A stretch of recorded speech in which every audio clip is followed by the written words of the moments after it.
Boa noite, Daniel, tudo bem? E aí, boa noite, beleza, Monteiro? E aí, pessoal, tudo bem? Tá me ouvindo bem? Tá Tô, tranquilo? tô ouvindo bem, sim. Ah, que bom. Então, seja bem-vindo, Daniel. Estou aqui explicando a galera que quarta e sexta-feira são 2 dias agora que aqui no canal do Monteiro eu quero trazer Boa, professores, colegas, amigos que legal. possam falar, orientar sobre o que está acontecendo, né? Tem muita informação e muita desinformação. Hoje, infelizmente, nós ultrapassamos 1.000 mortes. Estamos aí É, com um número elevado de pessoas que estão infectadas, que estão internadas, e nós temos um número que está subestimado, que a gente não tem noção de pessoas que são chamadas de assintomáticas, né? E que sim, sim. acabam seguindo e não respeitam e não consideram ser um problema sério para a gente ser abordado. Por isso que eu acho que temos que chamar especialistas, pessoas que estão em formação, pessoas que não vão dar palpites, não vão fazer achismo, trazer Legal, isso aí. informação. E isso é muito importante. Estou vendo aqui o Rafael Bergamo aqui ligado, Bernardo, o famoso B, aí no caso, Muito bom. o Hugo Gabriel, a galera está chegando, sejam bem-vindos a nessa live. Então, Daniel, quem não conhece, é um professor de biologia, trabalhou comigo aí em vários lugares, agora, infelizmente, não estamos aí trabalhando, dividindo mais salas de professores, mas a gente está trocando É sempre verdade.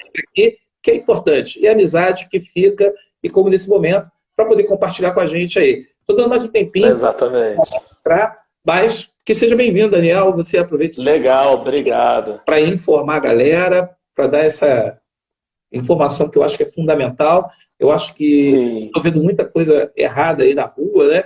A gente vendo muita gente sem máscara, sem nada e se deslocando para cima e para baixo. Nosso amigo Bergalo, o famoso fanfarrão, aquele fanfa número 1, chegou. E como ele está aí, né? Botafoguense roxo, Saudade do Bergalinho. figuraça, né?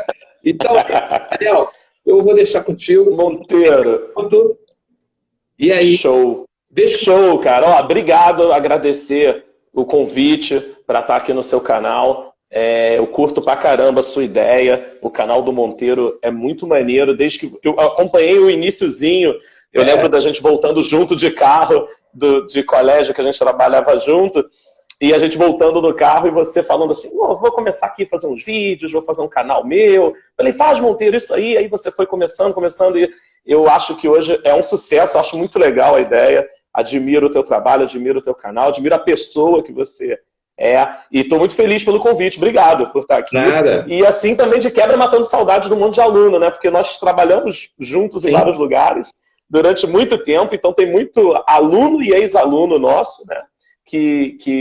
Enfim, que teve aula comigo, teve aula com você, e Até que o tio estão por aí, né? Tarek está na área aí. Assinando. Aí, ó, Tarek na área. Muito bem. Seja bem-vindo. Vi a Vanessinha também, a professora de História, Sociologia e Filosofia lá do Objetivo, ela também está aí, a Vanessinha. Pô, Tem uma galera aí entrando, muito legal. Tem professores, tem amigos e tem os nossos alunos, ex-alunos. É sempre bom rever todo mundo, né? É um momento meio assim, a gente está cada um na tua casa e tal. É um feriado da Semana Santa, para quem aí segue o cristianismo, é uma semana interessante, uma semana importante. E eu falei, vai ser ótimo esse feriadozinho, bater um papo com meu amigo, o professor Monteiro, e ver meus alunos e falar com todo mundo, vai ser muito bom. Tô animado. alô, então assim, vamos começar aqui a brincadeira. Aí, o Léo aí. E o Léozinho de Física. Léo, um abraço, Léo, que saudade de você, Léo. Muito bom. História aí. Mas o nosso batuqueiro número 1, né? O nosso batuqueiro, é isso aí, Léo Batuqueiro. E aí, galera? É o cara do samba. Né? Daniel, estamos começando aqui. Hoje, na internet, eu acho que o que mais bomba é um rap em que o cara chama a questão do Covid de bactéria, micróbio, mas não fala que é vírus. E é um rap que eu peguei no primeiro momento. Mas aí, um abração, Léo. Fica aí, tá no abraço, Léo, gente aí. E aí a gente está justamente discutindo isso, né? Por isso que eu tive a ideia de chamar para você explicar o que é o Covid-19. O que a galera precisa saber e que muita gente ignora. Então, o que acontece, né?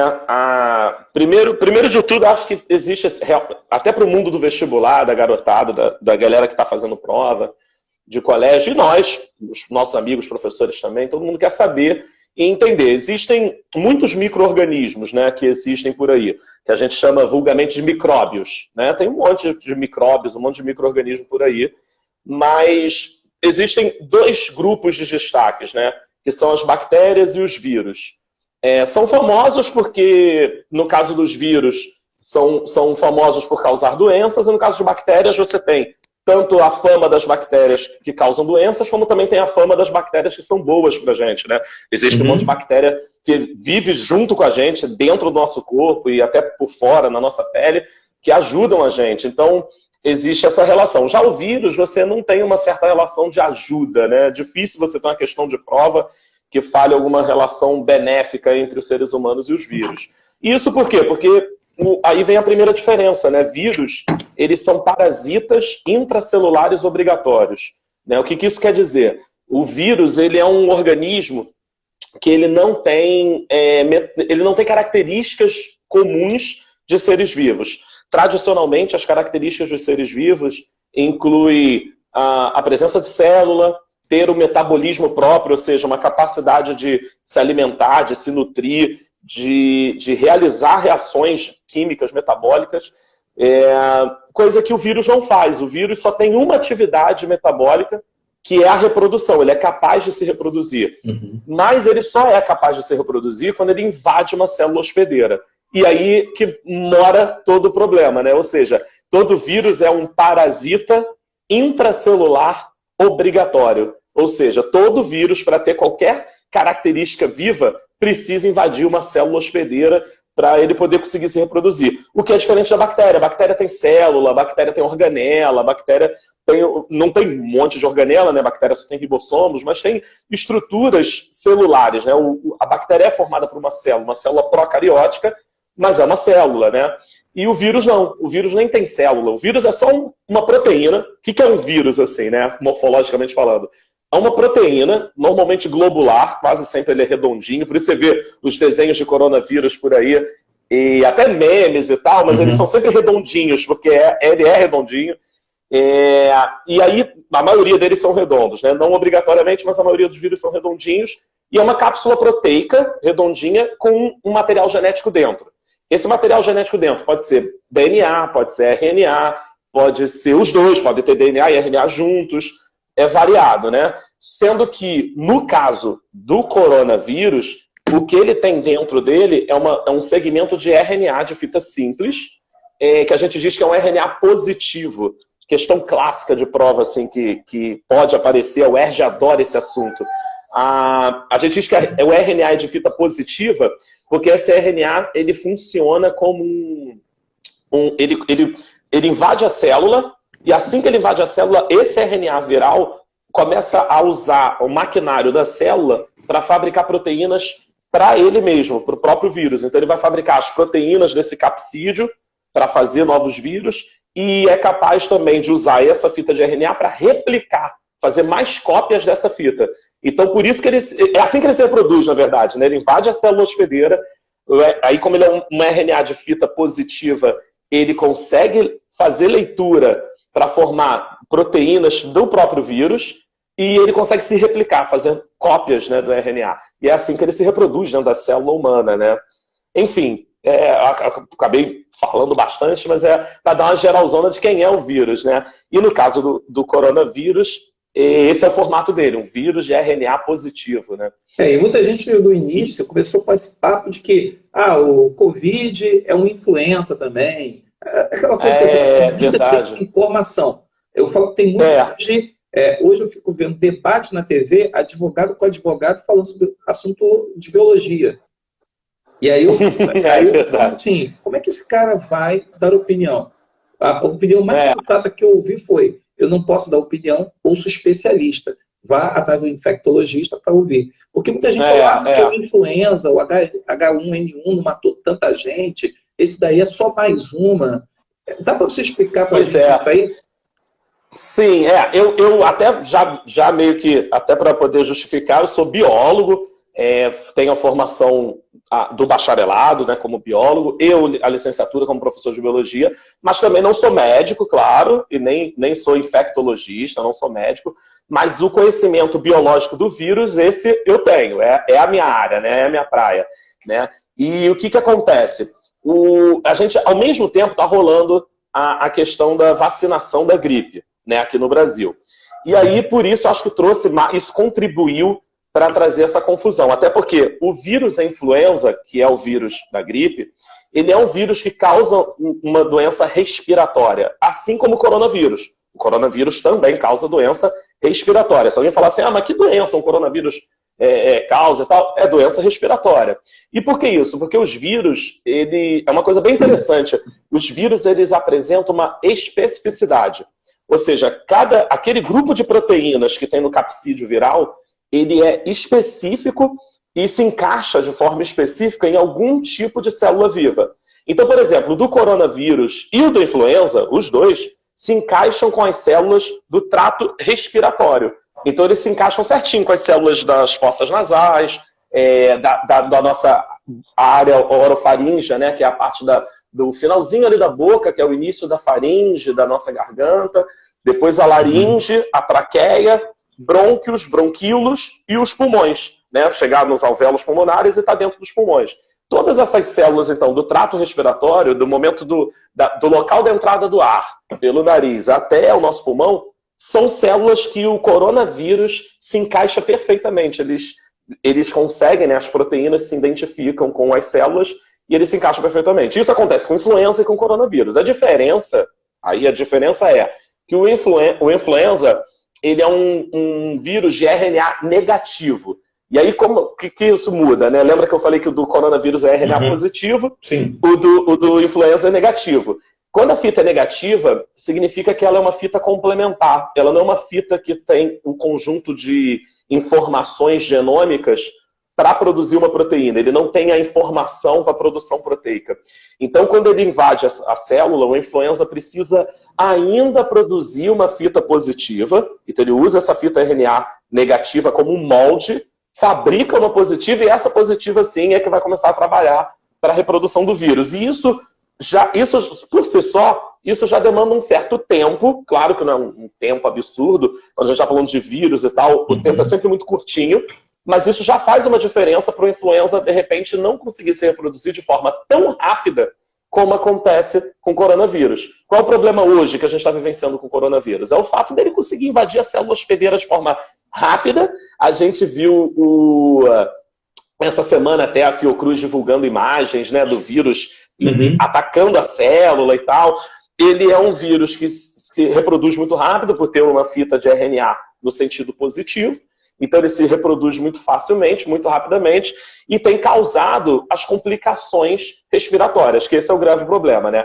A influenza também a gripe é uma doença respiratória, né? Mas dificilmente ela evolui para um quadro tão severo, né? Normalmente o nosso corpo consegue, mentira, né? Dificilmente. Existem cepas, variantes que conseguem. Por exemplo, o Tarek conversou com você na quarta-feira sobre a gripe espanhola, e é um vírus influenza, então ele também pode potencialmente se reproduzir rápido. Mas o coronavírus, nesse momento, ele é desconhecido, porque ele é do grupo de vírus, que a gente chama de coronavírus, e esse grupo é um grupo conhecido desde a década de 40. Então a gente já tem conhecimento sobre os coronavírus faz um certo tempo. Mas essa versão é realmente uma versão nova, né? Ele apresenta uma sequência genômica diferente no RNA, e as proteínas em volta, eles têm uma combinação um pouco diferente e que são mais específicas ainda para as células do pulmão. E está aí a grande preocupação mundial e por que tanta gente está morrendo no mundo todo. O coronavírus ele consegue se reproduzir e infectar de forma mais eficiente as células do pulmão. Muito mais até do que, por exemplo, o Covid-2 lá do SARS, lembra? Em 2003, 2002, 2003, a gente teve um surto muito grande na China também, muito semelhante ao que aconteceu agora, um surto na China, mas que não chegou a virar uma pandemia, porque aqui mesmo no Brasil, no continente sul-americano, e aqui no Brasil a gente não teve caso, né, naquela época. Por exemplo, a gente em 2009, nós tivemos o da gripe suína, que é o do H1N1, né? E a gente viveu em 2009. A gente estava de férias em julho e não voltamos às aulas em agosto, né? Nenhum colégio voltou às aulas em agosto, porque ia reunir todo mundo de novo. Então a gente já passou por um momento desse de isolamento social em 2009, mas que durou menos tempo, né? E agora não, o coronavírus a gente está muito preocupado por ser uma questão mais um vírus novo, um vírus que a gente desconhece, o fato dele estar trazendo muita complicação para o pulmão. Por isso que as pessoas acabam morrendo, Monteiro, de pneumonia, por exemplo, sabe? Eles acabam muitas vezes... a pneumonia acaba cometendo essas pessoas. A pessoa é internada quando ela está muito grave, está com uma insuficiência respiratória muito grande e acaba sendo que ser internado no hospital. E às vezes desenvolve um quadro de pneumonia, né? E aí a pessoa, muitas vezes, acaba morrendo pela pneumonia em si, né? Por isso que no começo, a gente sempre atrelou mais os mais... Como é que a gente fala? Os mais idosos e tal, né? Que seria um grupo mais de risco. Chamado grupo de risco. A Vanessa acabou de fazer uma pergunta aqui. Ela está dizendo o seguinte, ela elogia, ela está dizendo aqui, Dani, que explicação brilhante. Uma dúvida aqui. Valeu, só ficaremos então tranquilos quando descobrir a vacina? Então, pois é mais ou menos como a gripe, né? Para trazer tranquilidade mesmo para a população, quando a gente desenvolver uma vacina, sim, aí sim a gente realmente vai poder estar mais tranquilo, distribuir a vacina pelo mundo todo, fazer com que o máximo de pessoas sejam vacinadas, porque a cobertura vacinal é que evita a circulação dos vírus. Então, por exemplo, quando a gente dizia assim, a gente ficou muito tempo sem ter casos de sarampo.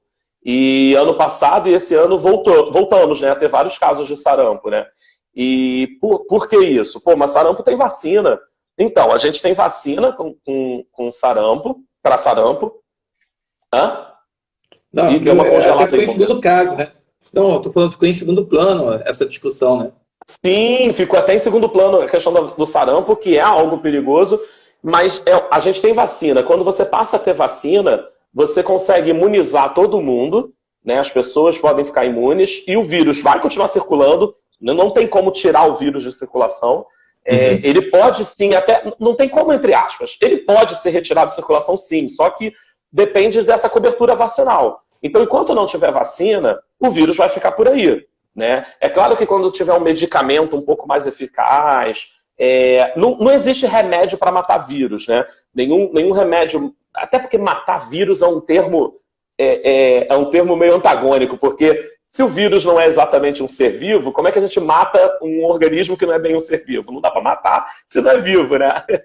Mas a gente teria que ter um medicamento para conseguir livrar o nosso organismo do vírus. É essa que é a busca. A ideia de buscar um remédio é buscar um remédio para que retire o vírus de circulação no nosso corpo. E isso também já iria minimizar muito, né? Mas realmente tranquilo mesmo, só vacina.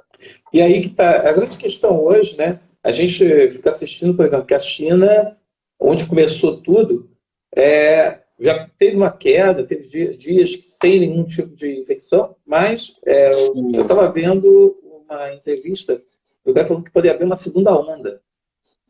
E aí fala dessa capacidade mutante do vírus.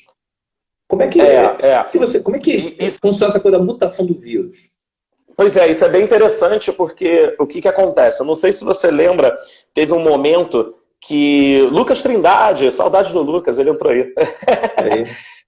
Um abraço, Lucas. Sabe o que acontece? É interessante que existe a gente tem uma como é que se fala? A gente teve um momento em que a gente não conseguia sequenciar o genoma de forma tão rápida. Por exemplo, em 2003, na época do surto de SARS, a gente demorou meses para conseguir sequenciar o genoma do COVID-2, que era da síndrome era a síndrome da deficiência respiratória aguda, né? Já agora não. Você vê como é que as coisas, né, caminham. Agora, em 2020, a gente fez a sequência do genoma de forma muito rápida. E aqui no Brasil, inclusive, né, as nossas cientistas lá na USP, né, conseguiram sequenciar o genoma, e a gente já conseguiu ver que tem linhagens de cepa um pouco diferentes das que surgiram na China. O que é uma linhagem? O que é uma cepa? Né? A cepa significa que é aquela linhagem de vírus do mesmo grupo, que tem um ancestral comum.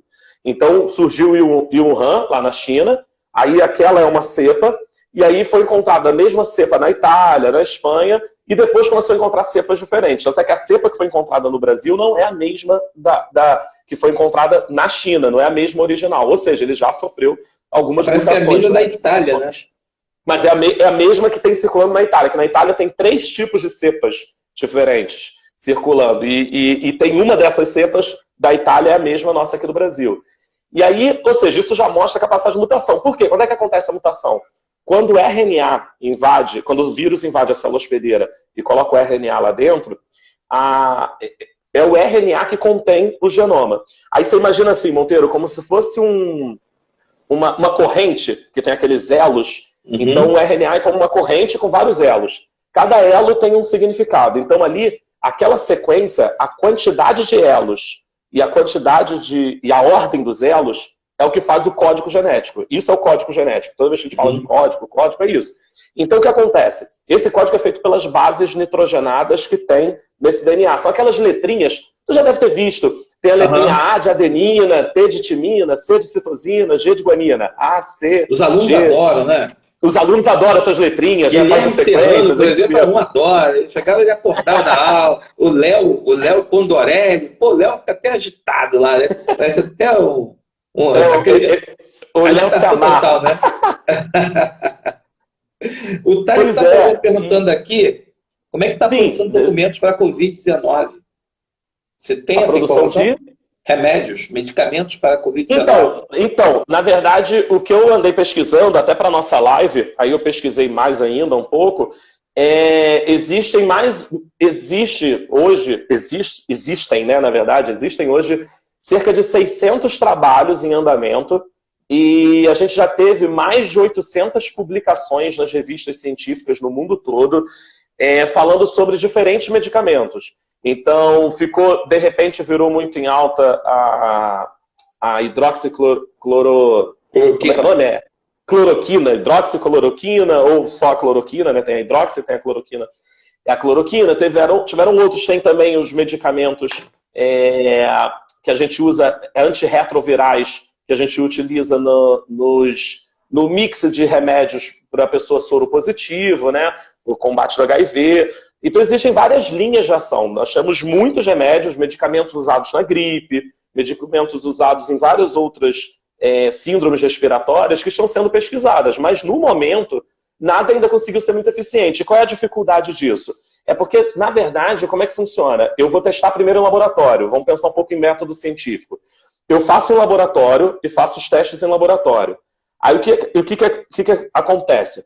Você faz em laboratório e ele teve um resultado. Aí você teve uma ação, eu tô rindo do Léo, né? O Léo falando aqui.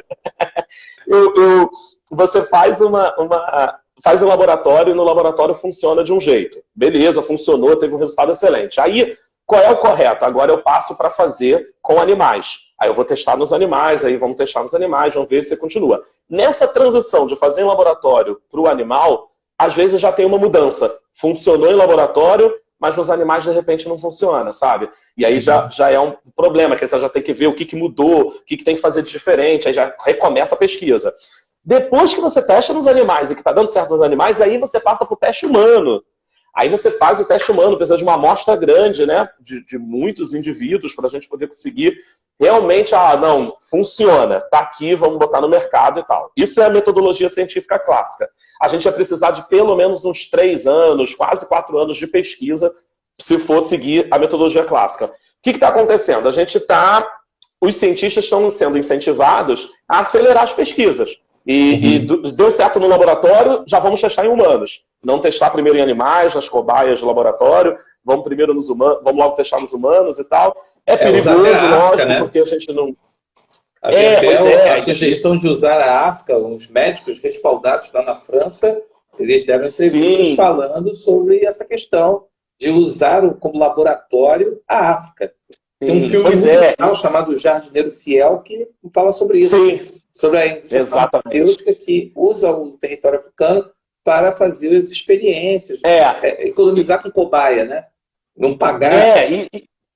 Exatamente. E aí, Monteiro, o que acontece? É um risco muito grande. Todo mundo quer encontrar uma vacina, um medicamento, um remédio, mas a gente precisa tomar muito cuidado para não se precipitar demais, né?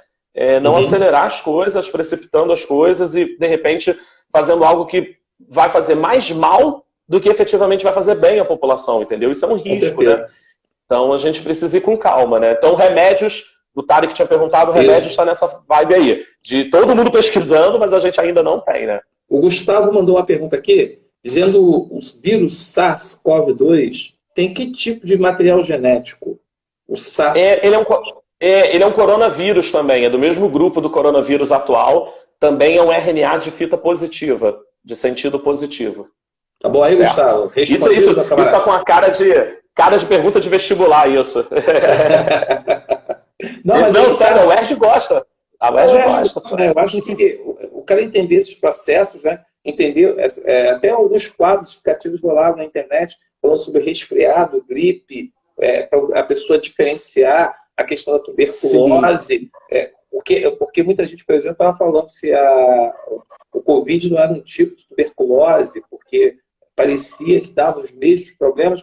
E essa questão do quadro das pessoas de risco, Daniel? Porque muita gente ouve que o diabético, o asmático, a pessoa que tem hipertensão, assim, a gente entende até o asmático por conta da questão respiratória, mas o diabético, eu acho que de repente vai rolar uma pergunta, pode rolar uma pergunta sobre isso, a questão do grupo de risco, né? Eu acho que aí também, ô Monteiro, entra também a questão da imunidade baixa, né?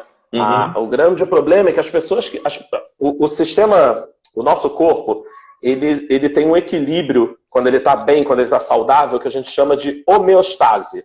A homeostase é o equilíbrio dinâmico do corpo. O nosso corpo está em equilíbrio quando a gente está saudável, está tudo funcionando direitinho, então o nosso metabolismo está correto, não tem nada atrapalhando o nosso equilíbrio. Um bom funcionamento. Quando você entra um bom funcionamento, isso, está tudo ali funcionando direitinho. Quando você tem alguma doença, inclusive a classificação de doença seria isso, né?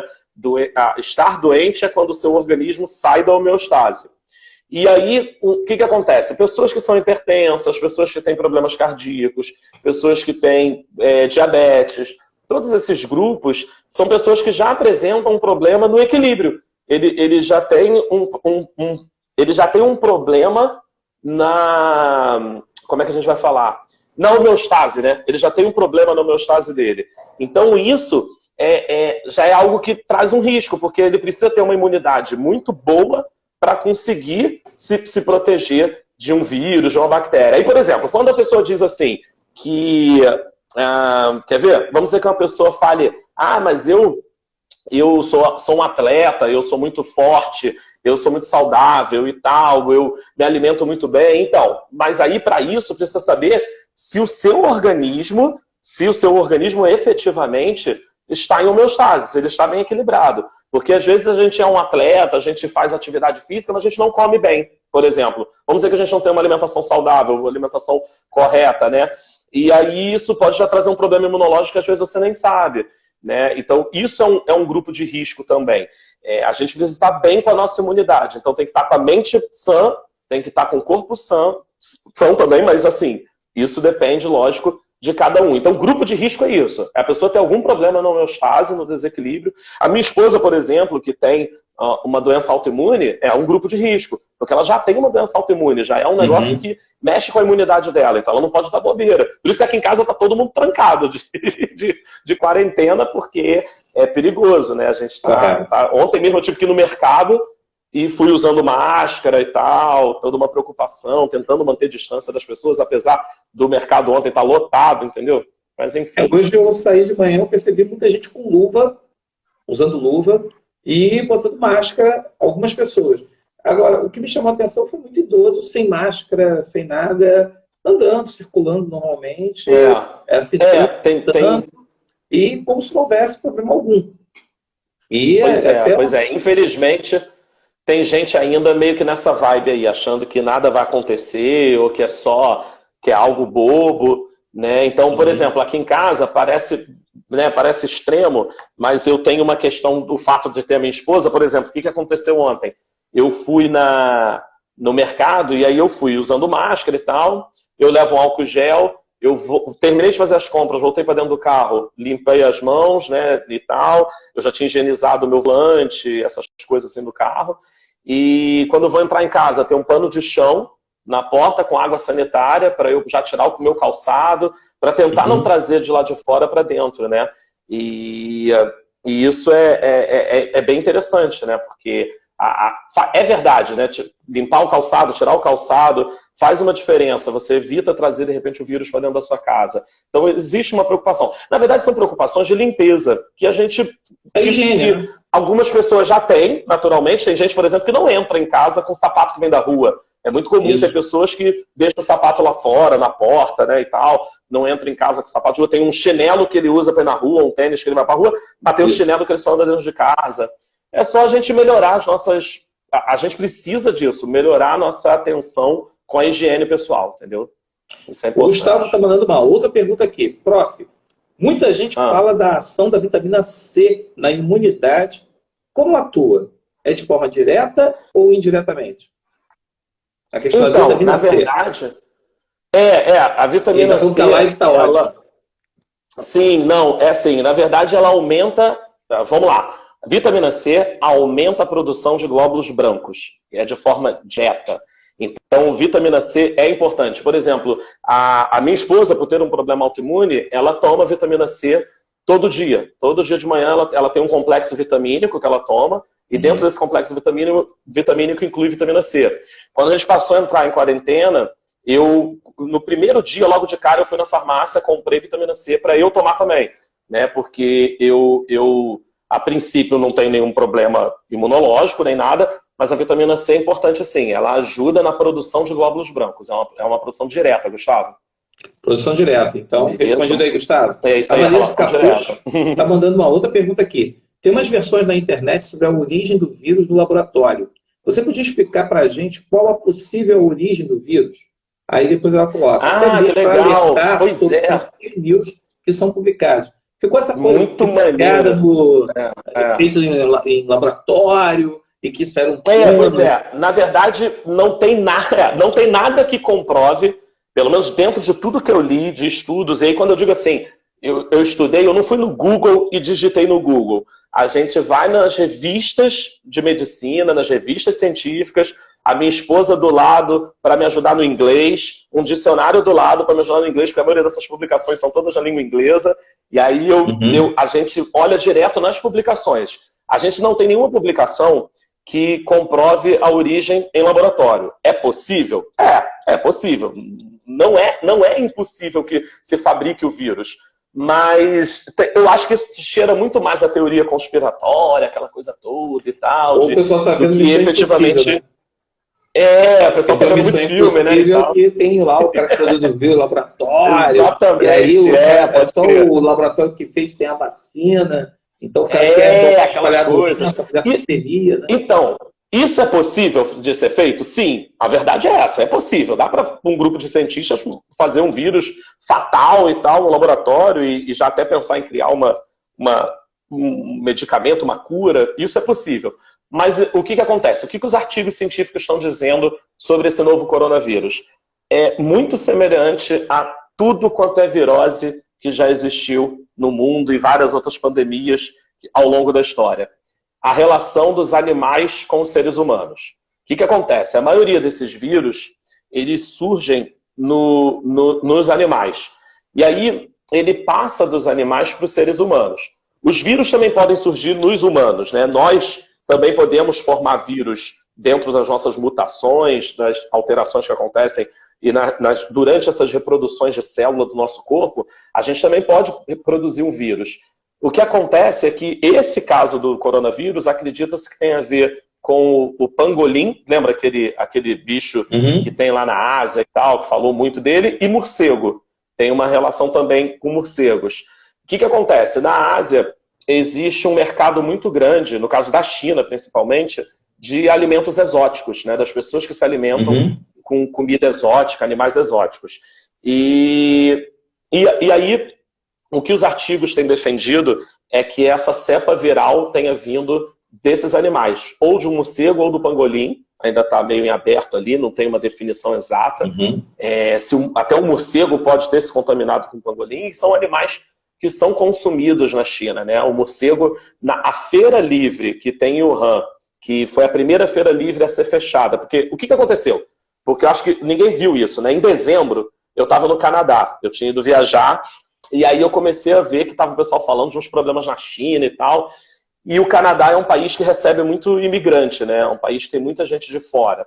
E aí eu fui começar a pesquisar e eu vi que estava tendo um mercado em Wuhan que tinha sido fechado porque tinham muitos frequentadores no mercado que tinham ficado doentes e que tinham morrido, tinham tido problemas sérios respiratórios, falta de ar, pararam nos hospitais e acabaram morrendo. Esses foram os primeiros casos de coronavírus, desse novo coronavírus. Isso foi em dezembro de 2019. E aí, o que acontece? Esses mercados são locais onde as pessoas consomem, por exemplo, sopa de morcego, que vende lá. É muito comum eles terem esses animais vivos e eles matam o animal na hora para o consumo, né?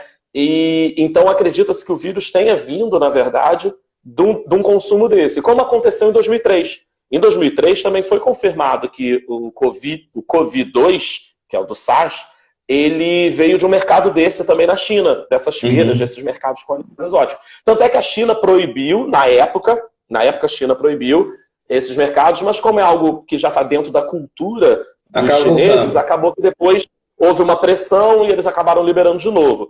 É lógico que além disso existe um mercado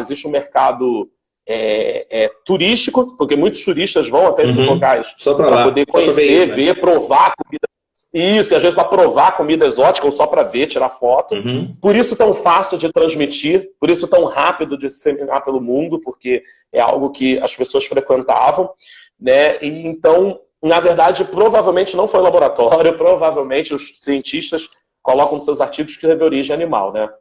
O Tarek já vem logo com uma pergunta dizendo assim: qual o papel do Estado em relação às políticas públicas visando garantir condições de higiene e saneamento? É o Tarek, né? Pergunta Tarek. É o Tarek, né? O Tarek ele elabora umas perguntas assim. Não, então, Tarek, meu mundo não é muito ligado nessa parte da sociologia, da relação das pessoas, dos povos, mas uma coisa a gente aprende lá na faculdade, até porque está na Constituição, que a Constituição diz que é dever do Estado garantir o bem-estar de saúde, o bem-estar do ambiente também, do ambiente natural, ou seja, da natureza, e o bem-estar e a saúde das pessoas, né? Isso está na Constituição.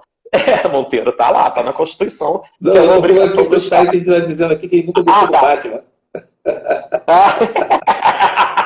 Pois é. Tá vendo? Tinha que ter uma relação com o morcego. O Ebola, eu lembrei agora disso, que ele falou do Batman e falou de morcego.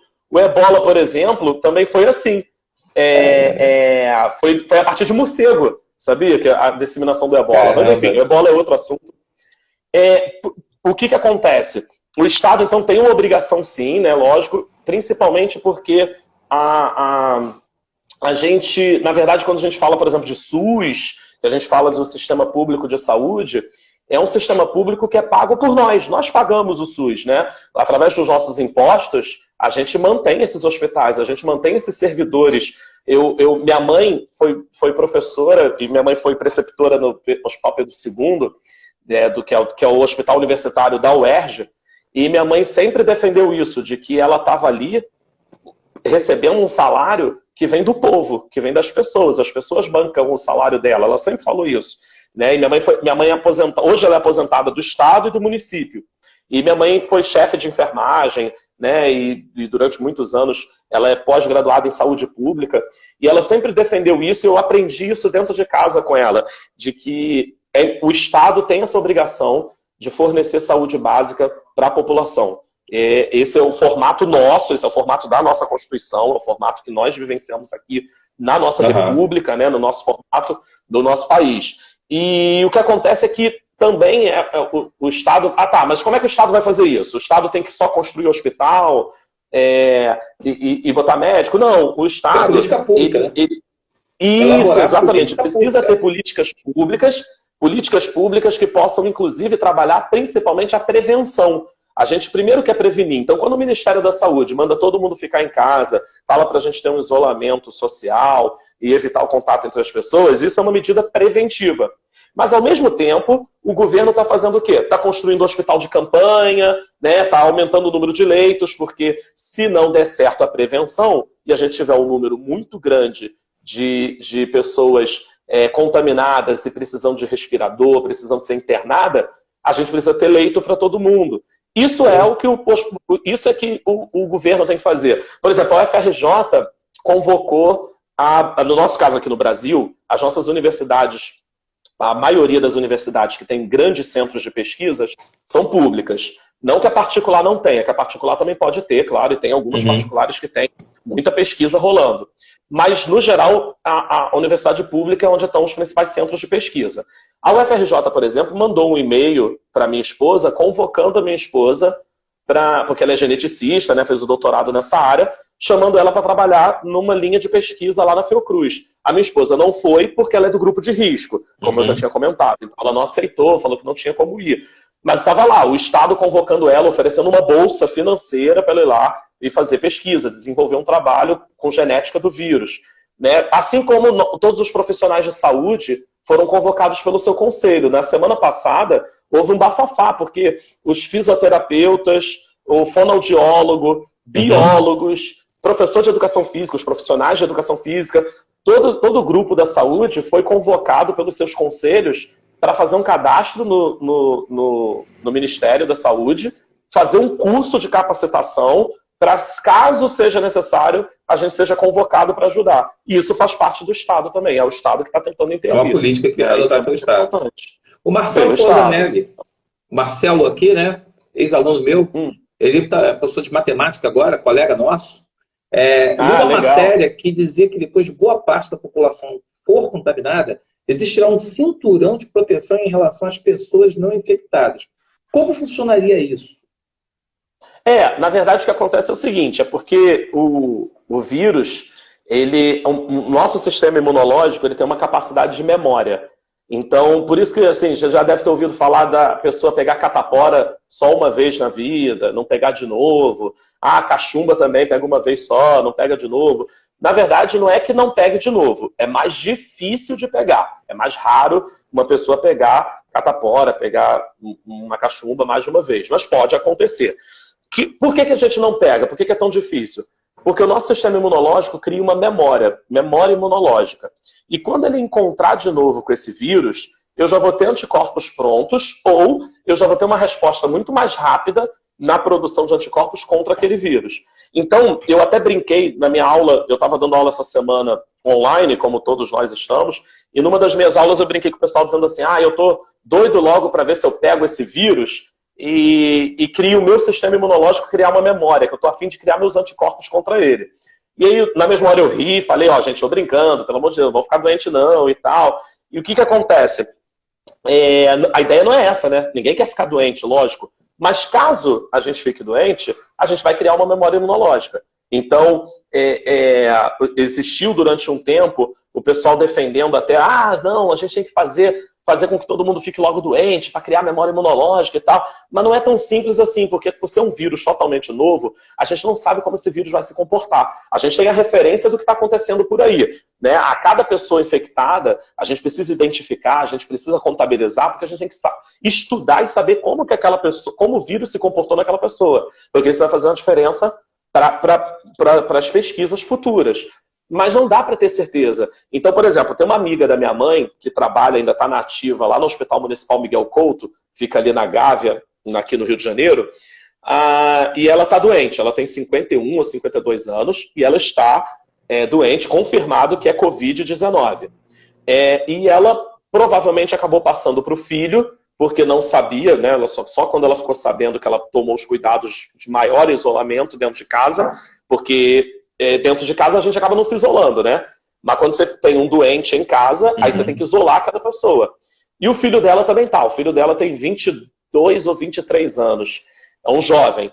Olha que situação. Ela tem 51 ou 52 anos, está no 9º dia, agora já está no 10º. Eu falei com ela ontem ela estava no 9º. Então hoje ela já está no 10º dia de infecção, confirmada, que é coronavírus. e ela está bem.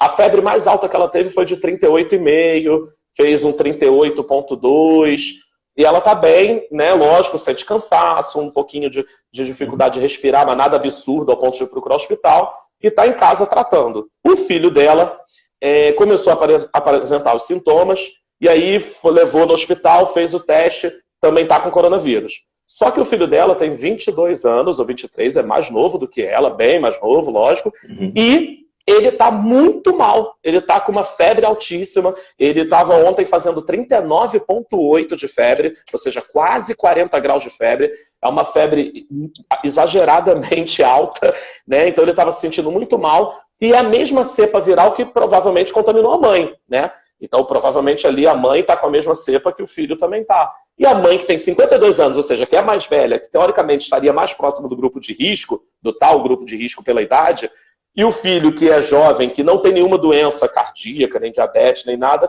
está numa febre muito maior. E ela está muito mais preocupada e com medo, por exemplo, do filho. Sacou?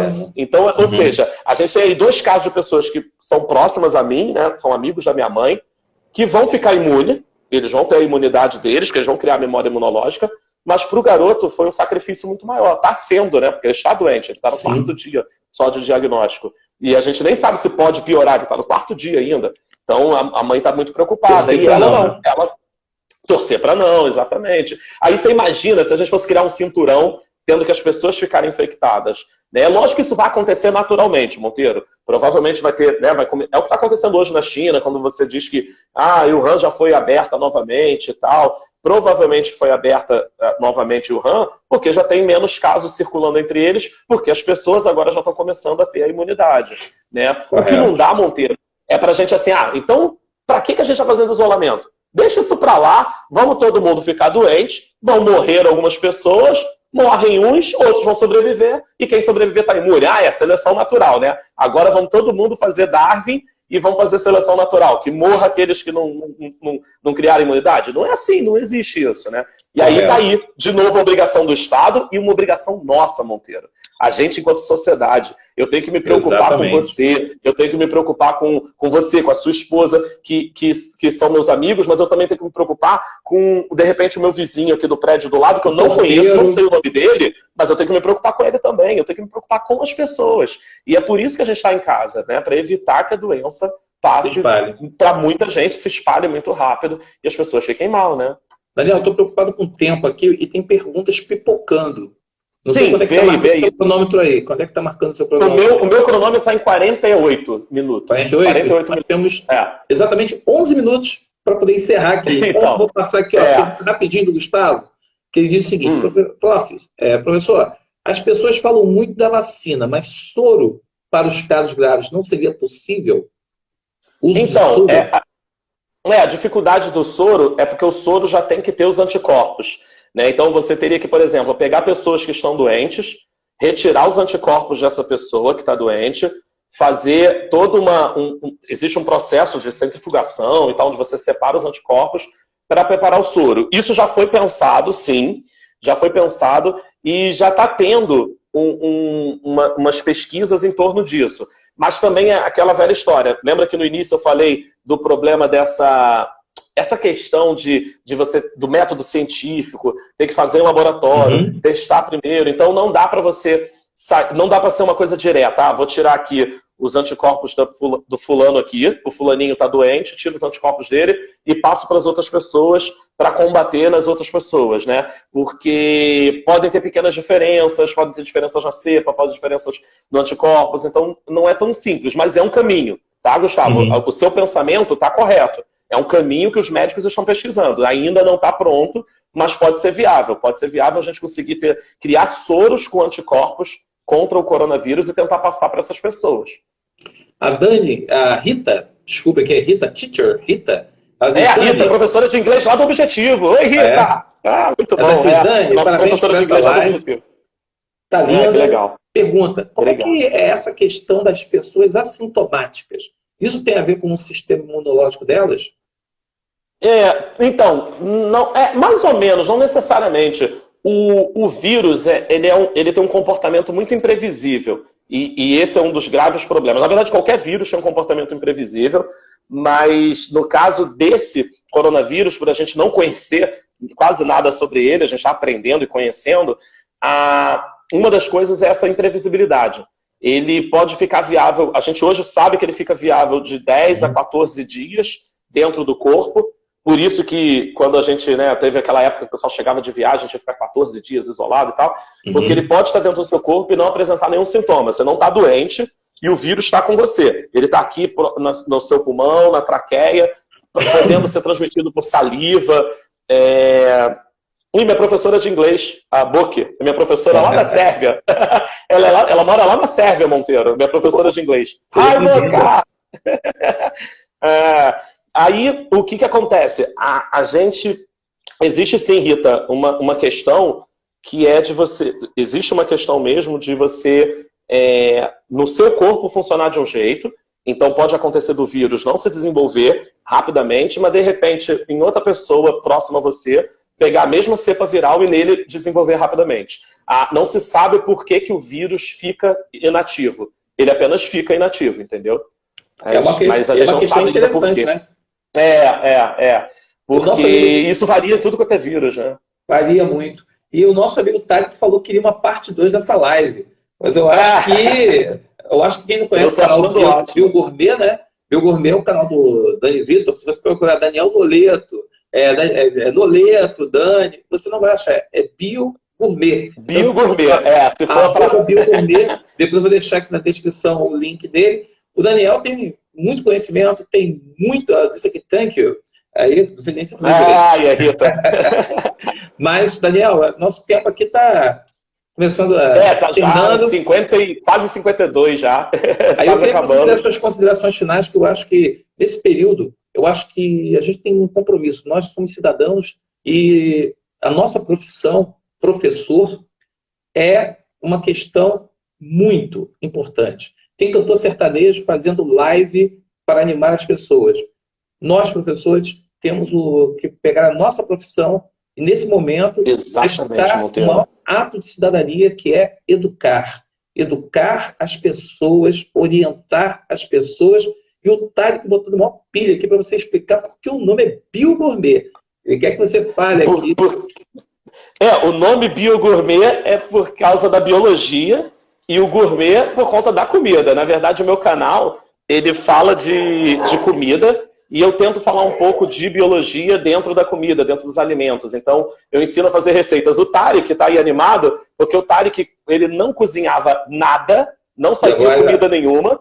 E aí, ele se animou, andou fazendo umas receitas no meu canal. E hoje em dia, o Monteiro, o Tarek já comprou até uma máquina para fazer macarrão em casa. E aí ele faz massa em casa, ele prepara a massa. Inclusive, uma vez eu fui comer na casa dele com uma massa que ele fez. Então o Tarek, ele aprendeu muito com o negócio de comida junto comigo. E aí ele tá nessa animação toda. Tá certo. E ele cozinha bem já. Ele tá craque na cozinha. Mas então, Monteiro, minhas considerações finais, né? Pra gente poder não se enrolar no nosso tempo. A ideia era essa, bater um papo leve, descontraído, com meu amigo Monteiro. Agradeço de novo pelo convite de estar no seu canal. Feliz de ter visto tanta gente querida na live, professores amigos nossos, alunos, ex-alunos. Teve uma hora que a Manu entrou, a Manu Farinha, lá da Escola Nova. Eu adoro a Manu, tenho uma saudade da Manu, uma saudade grande dela. Saudade de todos, foi ótimo com vocês. Sim, é uma pessoa maravilhosa. Vai ser uma mulher, uma adulta incrível. Já falei isso pra ela. Ela vai ser uma adulta incrível. É ótimo ver o Léo, que eu tava morrendo de saudade, e outros professores. Mas o recado que eu quero deixar para todo mundo é o seguinte: vai passar, é uma fase só, entendeu? É uma época que a gente precisa realmente se resguardar. É um respeito, é um amor, é um carinho com o nosso próximo, é um amor e um respeito com nós mesmos, sabe? Isso é muito importante. Então, eu tô cheio de saudades do Tarek, por exemplo, mas eu não fui à casa dele comer uma macarronada, entendeu? Tô com saudade de você, Monteiro, mas eu não fui até a sua casa te ver. Eu tô te vendo por aqui, pelo canal. Então, a gente tá descobrindo novas formas de nos conectarmos, mantermos todos juntos, unidos, mais um juntos e unidos com uma certa distância mesmo. Porque o vírus é transmitido direto de pessoa para pessoa. Uma conversa que nem a gente está aqui, se fosse numa mesa de bar, eu e você conversando numa mesa de bar, a gente estaria espalhando vários vírus, e aí vamos que, poxa, caramba, de repente o coronavírus estava no meio da gente, a gente vai estar espalhando. Então isso é muito, muito sério, muito grave o que está acontecendo, tá? Então a gente tem que sim tomar cuidado. Eu quero que as pessoas em casa tomem cuidado, tomem conta dos seus próximos, evitem ficar saindo na rua. Se for sair, se proteja, evite o contato com os objetos, o contato da mão de volta no rosto, na boca, nos olhos, se proteja. Isso é bem importante, né? E isso vai passar, né? A gente vai chegar ao fim dessa pandemia. E se Deus quiser, com poucas pessoas mortas por conta dessa doença. Já temos um número alto, na verdade, né? Mas a gente espera que esse número fique controlado para que a gente não veja um número tão terrível assim. E em relação a vestibular, a prova, galera, continue estudando, continue fazendo sua parte, né? Você que é aluno, é isso mesmo. Nós, professores, continuamos trabalhando. Você que é aluno tem que continuar estudando. E é isso, cada um fazendo a sua parte dentro da sua casa para manter tudo organizado. Monteiro, é isso. Eu agradeço aí, mais uma vez, Daniel, pela sua gentileza, pela sua presteza, pela sua cidadania. E a gente precisa disso, de cidadania, porque as pessoas que estão assim, quem assistiu essa live, as pessoas gostaram, eu peço que indiquem, compartilhem com seus amigos, com as pessoas que você gosta. Legal isso. Que é informação trazida com qualidade. O nosso compromisso é ajudar a superar esse momento. E nós precisamos de informação para superar esse momento. Não é fazer fofoca, ficar compartilhando WhatsApp. A gente não sabe o que é. Informações que a gente não tem certeza, né? Não tem certeza. Eu acho que ver a fonte, de onde você tirou aquela informação. O cara está te dando um gráfico. Onde que tem esse gráfico? Quem deu esse gráfico? Quem produziu esse gráfico? Quem está dando essa informação? Buscar a fonte. Ver se é um órgão sério de pesquisa. Pô, você quer saber mesmo como o que é a doença? Vai na Fiocruz, entra no site da Fiocruz, busca fontes seguras, para que você não coloque sua vida, a vida do próximo em risco. Você pode, de repente, não acontecer nada contigo, mas uma pessoa que você está ao seu lado, próxima, pode sofrer as consequências da sua falta de informação e da sua falta de responsabilidade. A gente tem que saber, como o Dani falou, para a gente ficar junto, hoje precisamos estar separados, isolados. Porque só isolado a gente vai ter a arte do encontro, essa convivência, vai poder abraçar, beijar e falar. Fala. É isso mesmo. Monteiro, Vitor, o professor Vitor Barros entrou ali no finalzinho. Um beijo, Vitor, que saudade de você. A Luciana do Miguel Couto, olha lá, Lu. Lu, um beijo, Lu. Vamos ver você. Gente, muita gente querida na live, Monteiro. Fiquei muito feliz, muito legal. E bacana saber que o Gustavo aqui está acenando, porque ele perguntou bastante. Gustavo, isso, Gustavo participou muito. Obrigado, viu, Gustavo? Muitas perguntas, muito bom participar. Mas, galera, caramba. Eu não estou cortando o programa, aqui o Instagram. É o Instagram que corta, né? Que só deixa a gente falar uma hora, que se deixasse a gente ia falar pra caramba. A gente estava aqui falando e o pessoal estaria participando. Mas, galera, muito obrigado pela participação. Obrigado, Daniel. Obrigado a todos que assistiram. Beijo, Ju. Para você aí. Obrigado, galera. E muito obrigado a todos que estão aqui. E quem aí perdeu, quiser ver de novo, vai ficar aí essas 24 horas aqui salvas para você assistir. Posteriormente, eu vou colocar no IGTV para disponibilizar. Legal, show. Quem quiser pode procurar o Biogourmet para poder saber lá das ideias do nosso amigo Daniel. E, claro, começa a segui-lo no Instagram, porque ele está sempre fazendo uma live ou outra e você vai aprender muito. Isso, pode me seguir. Bio_gourmet, segue lá. Que a gente está junto. Léo, você não sabia, Léo? É o Instagram. O Instagram expulsa a gente. Se a gente continuar aqui falando, vai dar uma hora e ele vai cortar a gente, Léo. Ele já apareceu aqui para mim que ele vai cortar agora. Por isso, galera, boa noite. Um beijo. Valeu, galera. Valeu, Monteiro. Até a próxima aí. E quarta-feira, Marcos Faria vai falar de geografia nesse período de coronavírus. Valeu. Tchau, tchau.